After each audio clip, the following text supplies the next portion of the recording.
आचार्य रजनीश जिनको ओशो बोलते हैं, उनकी एक किताब छपी थी संभोग से समाधि तक।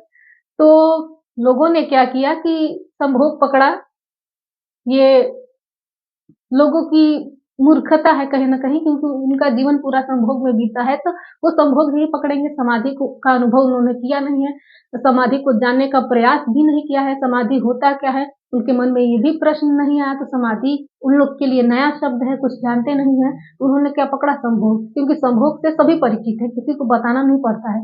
जैसे ही 14-15 साल की उम्र होती है, वो एनर्जी बननी शुरू हो जाती है, वीर्य बनना शुरू हो जाता है, लड़कियों में अंडे निकलने शुरू हो जाते हैं पीरियड के माध्यम से, तो ये नेचुरल है, लेकिन ये सबको पता है, बस लोगों ने वही पकड़ा।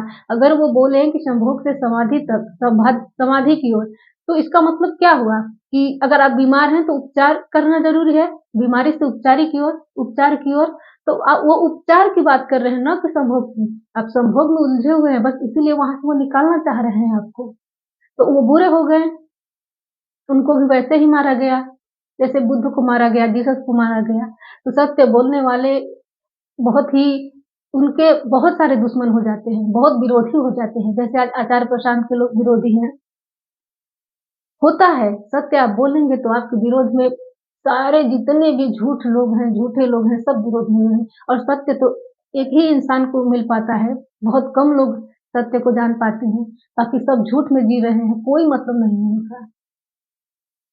वो बात को समझे नहीं, थोड़ी भी बुद्धि उनके अंदर होती, बुद्धि की प्रखरता होती, तो पहले उस किताब को वो पढ़ते, न कि उसके पेपर को ऊपर ऊपर का देख के वो अंदाजा लगा लेते कि इन्होंने बोल क्या दिया, ऐसे कैसे बोल दिया उन्होंने।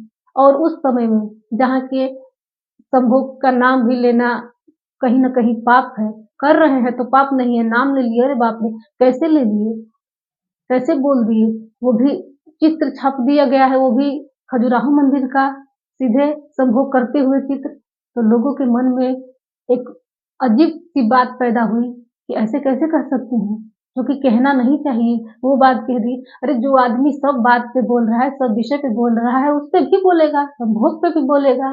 सब बातों में आपको कुछ नहीं दिखी, संभोग में आपको कुछ ने पकड़ने जैसा था, पकड़ लिया।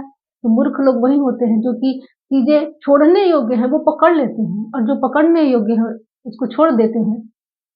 उन्होंने ध्यान की बात की, समाधि की बात की, ईश्वर की बात की, प्रेम की बात की, संभोग की बात, सब पे बात की उन्होंने, सबकी बात की। बुद्ध की बात की, जीसस की बात की, कृष्ण की, राम की, परमहंस की, सबकी। लेकिन लोग कुछ नहीं पकड़े।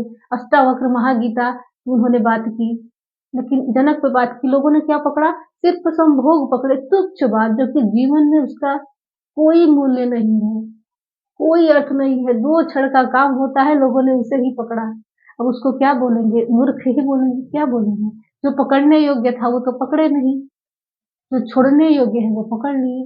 बस इसीलिए लोग मुक्त नहीं हो पा रहे हैं, उलझे हैं, जीवन नर्क में बीत रहा है और बीतेगा। जिनके पास थोड़ी भी बुद्धि की प्रखरता होगी, थोड़ी भी समझ होगी, वो क्या पकड़ेंगे? समाधि पकड़ेंगे, संभोग कभी नहीं पकड़ेंगे।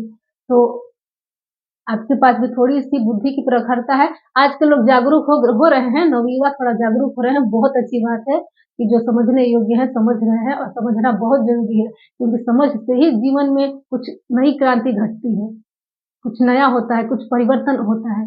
तो इतना ही कहेंगे कि उम्मीद करते हैं कि मेरी बात आप लोग को समझ में आती होगी। मैं बस बता रही हूँ जो मैंने जाना है, जो मेरे अनुभव की बात है, वो मैं शेयर करती हूँ, और इससे ज़्यादा मैं कुछ भी नहीं कहना चाहती कि आप लोग मेरी बात सुनिए, मानिए, ऐसा कुछ भी नहीं है।